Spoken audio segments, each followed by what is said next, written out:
پاکستان کا وجود آیا اور پاکستان ایک الگ ملک بنا، اس سے لے کر آج تک صوبوں کو اپنے حقوق نہ مل سکے۔ 18ویں ترمیم آئی لیکن اس کے باوجود بھی صوبوں کو ان کے حقوق نہ ملنا اور ان کے حقوق پر قدغن لگائے جانے کے خلاف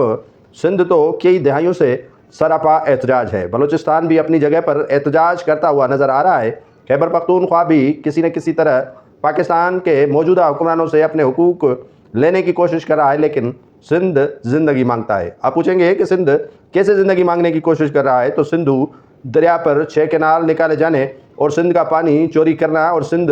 میں جو منصفانہ پانی کی تقسیم ہے ان پر عرصہ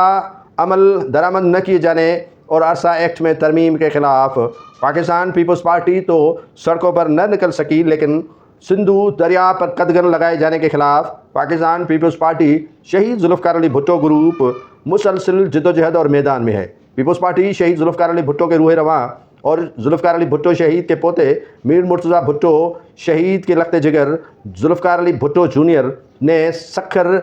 پر دھرنا دیا۔ یہ وہ مقام ہے جہاں سے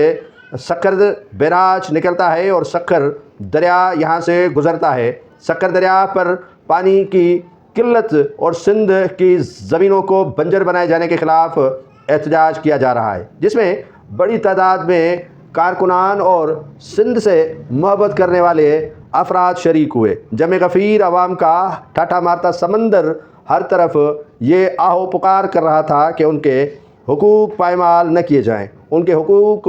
سلف نہ کیے جائیں، ان کے حقوق کا تحفظ کیا جائے۔ وفاق جو ہمیشہ سندھ کے حقوق پر قدغن لگاتا ہے اور سندھ کو اپنے حصے کا پانی نہیں دیتا۔ سندھ ٹیل میں تباہ و برباد ہو رہی ہے، غسل و کفن کے لیے پانی نہیں ہے اور حکمران اپنی عیاشیوں میں مگن ہے۔ سندھ جو ہمیشہ پانی کے لیے احتجاج کرتی آئی ہے، 91 اکاڑ کے تحت عرصہ ایکٹ میں بھی ترمیم کرتے ہوئے سندھو دریا سے 6 کینال نکالے جا رہے ہیں۔ جنید ذوالفقار جو ہمیشہ سندھو دریا اور آبی حیات کے زندگی بچانے کے لیے احتجاج اور جدوجہد کر رہے ہیں، آج انہوں نے سکھر دریا پر احتجاج کیا اور یہ ریاست کو پیغام دیا کہ سندھ کو ساتھ لے کر چلو، الگ نہیں کر